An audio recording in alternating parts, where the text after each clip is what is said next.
Hi there, it's Kevin with RogueDeckBuilder.com here with this week's episode of the Friday Night Magic Spotlight. So I've done a little bit of overkill in the past day. I kind of get obsessed with decks, and when I get obsessed with them, it's all about tinkering around to find the right number of particular cards in the deck. And since I don't have a lot of experience with many other brews at the moment, I think I'm just going to sleeve this one up and play this at my local game store for today's Friday Night Magic Standard.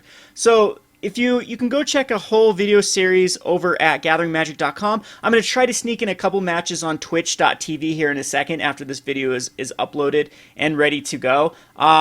Possibly, I don't know, it might not happen because I have to head over to work. But anyway, this is a deck that I played a full video series for Gathering Magic. Should be up anytime soon. I know they're busy with Gen Con, so give them patience, and the video series should be up soon. This is what I call Dark Burn. It is Eldritch Moon legal in standard, and it runs a splash of black because I think the three black cards that I run in the deck are very, very good. The card I'm most impressed with by far in this deck is Collective Brutality. Collective Brutality does everything I want a card to do. It hits almost every deck. The only deck, the exception that it doesn't do well against is white-green Planeswalkers. That is the one deck that I don't like Collective Brutality against, but green-red ramp, it's very good against because of the target opponent reveals his hand and get an instant sorcery card. It's good against humans. It's really good against spirits. It's good against other burn decks. Very good against other burn decks. That's where this card is very key against. Very good against Bant because it rips out their collected companies and kills. It doesn't kill Spellcaller, Reflector Mage, or Sylvan Advocate, but it does kill the Duskwatch Recruiter, and it does kill the Tireless Trackers. And the mode is really good because you want to discard cards, so it actually gives you that madness outlet, that's why we're running so many Alms and so many Fiery Tempers. Alms seems to be incredibly good. We are a burn deck. We are doing damage to the face, and this basically gives us a way that our Lightning Axe and the Collective Brutalities don't have such a disadvantage. So it's basically just attaching 3 damage and 3 life onto a spell, which is, again, with Collective Brutality ends up being a 5-point swing. You're going to do 5 damage and gain 5 life. Lightning Axe, you're going to kill their early drop. Usually on turn 2, you kill their Sylvan Advocate and gain 3 life. And so that's why I think Alms is just a very, very, very, very good card. I'm going to try a Pauper type deck with these 2 cards in the deck. I think Lightning Axe was printed as a common as well. So yes, right there. So I think Lightning Axe can go in this kind of Pauper shell. Cut down to a 1 of Tormenting Voice. I had 2 of, had 3 of, had 4 of at some point in time. I've had Insolent Neonauts in this deck before. I've had Call to the Bloodline or Call the Bloodline in the main before, but I think it's better in the sideboard than it is in the main. And the Gear Reach Sanitariums, I've had 1 of, 0 of. So Mirrorpool continues to be kind of awkward, but I just wanted to get this card to work at least one game in the deck. But other than that, it's all about getting Reality Smasher. Reality Smasher started as a 1 of, then a 2 of, then a 3 of, then a 4 of. I think it's probably the most powerful creature in this deck. Goblin Dark-Dwellers was a 4 of, then a 3 of, and is now a 2 of. And same thing with Bedlam Reveler. Bedlam Reveler was a 4 of, then a 3 of, and I have cut down to 2 of, but I still do like the 3 of. It might be something that's more of a sideboard card because it's so good with Nahiri's Wrath. Nahiri's Wrath basically kills everything. It's going to be 8 damage that you can do to any target with Nahiri's Wrath. Feels like another Lightning Axe. And if you do get rid of a few other cards, say you have an Alms or a Fiery Temper, then you can split that damage and still get advantage out of the cards. So Nahiri's Wrath's a little bit awkward because the first time I thought you could just divide it among as many creatures as you want, but the amount of targets is the amount of cards you discard, and then it adds all of the converted mana costs up. So it's very weird, very awkward of a card. Might go back to Languish instead of Nahiri's Wrath, but I think Nahiri's Wrath is, or even Kozilek's Return, because Languish is more and more becoming not as necessary in this metagame. You've been watching the Pro Tour. It's all about just single removal. Like against Black-White Angel Control, single removal is better. Against even besides Bant Company, which I think that Languish is kind of weird against Spellqueller anyway, a lot of times versus Bant, I just go to the face and say, deal with my burn before it's because Bant does a good job just clogging up the board. This deck does a good job just dishing damage to the face, and then Reality Smasher is a pain in the ass for Bant Company to deal with. So, where was I going with this? The other decks that are in here are like the Ramp decks, the Emerge decks, the Delirium decks, which again, Languish does nothing against. So having these Lightning Axes and Incendiary Flow, which Incendiary Flow, I think now with the emerging of the Blue-White Zombies, is probably the best card in red. It's the whole reason to run red right now, because Prize Amalgams are gone forever.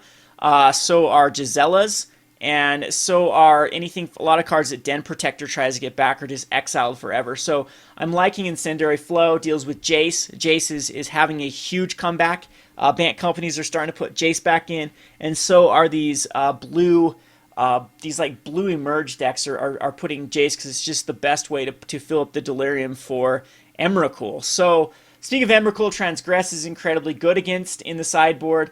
From underneath the floorboards is really in for the burn match or the hyper aggression decks. It gains you 3 life and 3 zombies. It's very hard. Go watch my teaser video. The card wins me the game. Same with Call the Bloodline. It's something that if our opponent's going to run a lot of control, maybe we can just beat them down with 1/1s. It's kind of weird. The games so far that I've been doing the best against are just my opponents just don't know how to deal with the deck. Do they keep in the ultimate prices because they saw a Goblin Dark-Dweller? Do they side them out? Do they keep in the Languishes?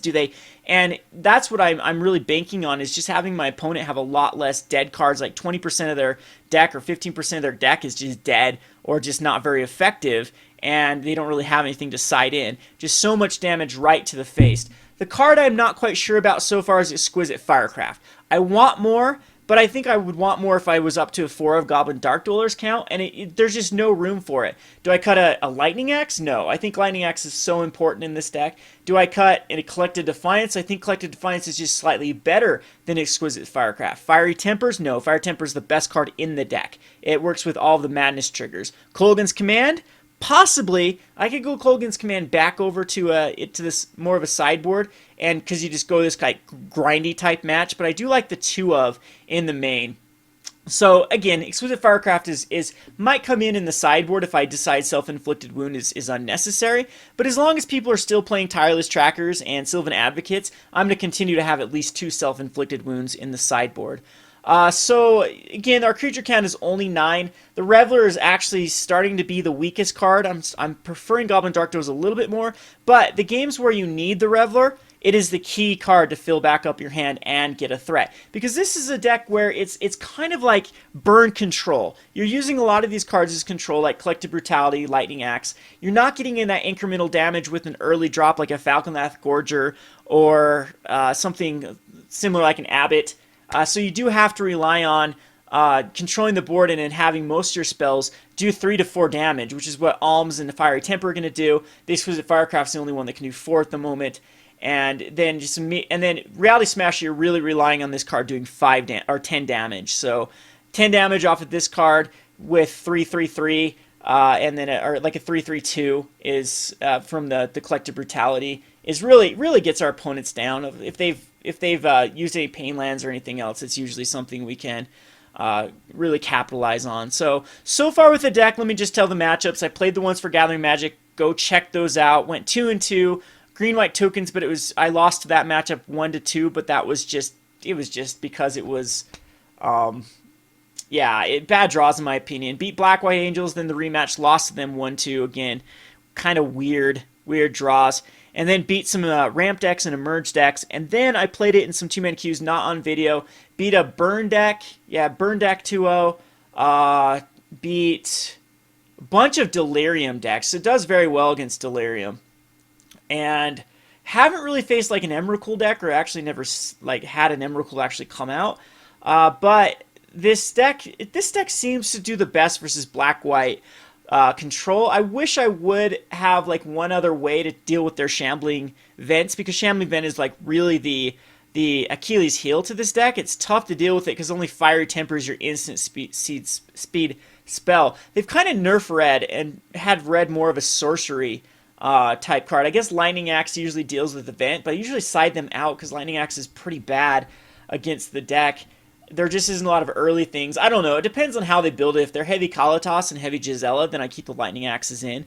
But I don't know if they're just worthwhile versus Shambling Vent. Maybe they are. Maybe that's been my problem. But everything else is sorcery speed, sorcery, sorcery, sorcery, sorcery, sorcery. And it's just kind of awkward. So, I don't know. I've thought about some other cards like Pick the Brain, just to take out a card and take out all copies of it. You usually do have Delirium. You have... well, you'd have to play like more Tormenting Voices and maybe some like Evolving Wilds, because you'd have the instant sorcery creature and land in the graveyard quite easily. But we don't really have anything else like an artifact or a planeswalker to fill that spot. So yeah, sideboard again, not too tricky. Thought-Knots come in and Transgress come in versus those like ramp type decks, and those cards just eat them alive. Thought-Knot Seer comes out the perfect turn. They have Explosive Vegetation, and you take the card they're trying to Explosive Vegetation into. And same thing with the Transgress. Transgress comes early. You just take their card that they're trying, their win con, and then they're kind of stuck trying to find that other win con. Had a lot of success again with this deck. I think I'm 6-2 right now. I'm not quite sure. It could be 5 or 6-2. And yeah, so the Gathering Magic one was the 2-2 is kind of like not the best showing of what this deck can do. Again, it's still in the early stages of the deck, still trying to fine tune it, still trying to find what the right number of these cards is. Reality Smasher is a 4 of the right route to go. I had it in kind of a bait and switch. I brought it in from the sideboard versus the controlled decks, but I've liked it in almost every matchup. There isn't a matchup where like, oh no, I drew into a Reality Smasher. In fact, it's like, oh no, I don't have the lands for Reality Smasher, and that's where I've went up in the count to 25 lands and just one Tormenting Voice for that. We can always discard them with Collective Brutality and Lightning X. So anyway, that's enough rambling. I'll try to get this video up, and if I can get this video up in time, I'll do a few videos on Twitch. Anyway, this Think what you have what it takes to become a Rogue Master Brewer? Then be sure to click the link to the left that will take you to a page for more information on how to join our Rogue Master Brewer competition. That will be coming soon in August. Feel free to use any card from my top 10 list, or be creative and use a card from Eldritch Moon. Check back often for more information on this competition. Thanks for watching.